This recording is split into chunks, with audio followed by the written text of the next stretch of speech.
देखिए 6.5 हम ध्यान से पढ़ते हैं। लिखा a 1 meter long metallic rod is rotated with an angular frequency of 400 radian per second. अभी फ्रीक्वेंसी के बारे में बात कर रहे हैं। About an axis normal to the rod passing through its one end. The other end of the rod is in contact with a circular metallic ring. A constant and uniform field of 0.5 Tesla parallel to the axis exists everywhere. Calculate the EMF developed between the center and the ring. फिर क्या कह रहा है? 1 metre metallic rod है। क्या given है? शुरू कर देते हैं। गिवन है आपका कि एक रॉड की लंबाई है L। 1 मीटर एक लंबा रॉड है, is rotated with angular frequency. अब जरा देखिएगा, एंगुलर फ्रीक्वेंसी, वैसे तो फ्रीक्वेंसी को एन से लिखा जाता है और एन की यूनिट होती है रोटेशन पर सेकेंड, ये तो होता है।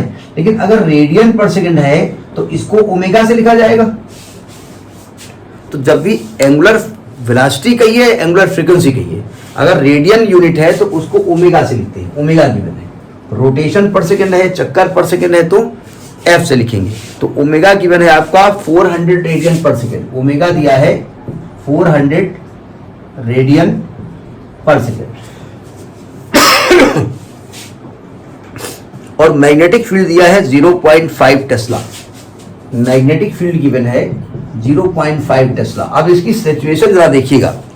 लिखा है the A metallic rod is rotated with the angular frequency of this about an axis normal to the rod।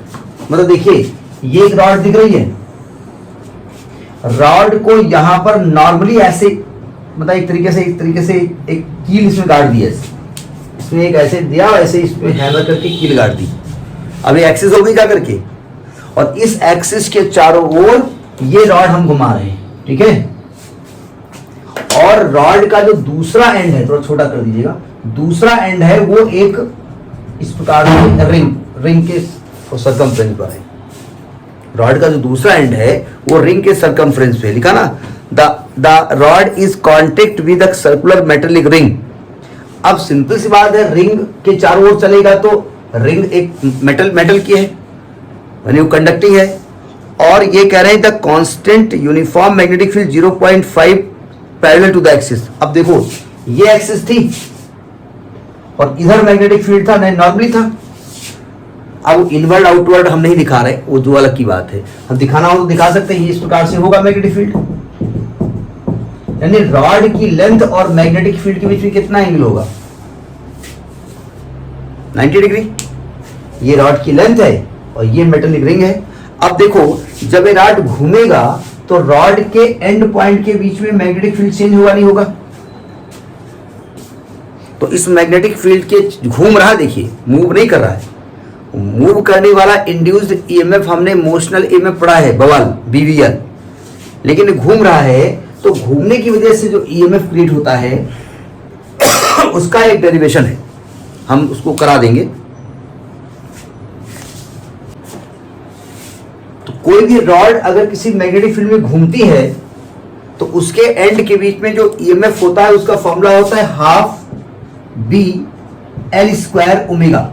इसका डेरिवेशन हमने शायद कहीं यूट्यूब में अपलोड किया है, लेकिन ये हम दोबारा इसी उसमें करवा देंगे आपके उसमें, ठीक है। इस न्यूमेरिकल के ही उसमें हम देखेंगे और क्लास में आपको डिस्कस कर देंगे नेक्स्ट क्लास में। अभी इसमें प्रूफ कराने नहीं जा रहे हैं, ठीक है। हाफ बी कितना है?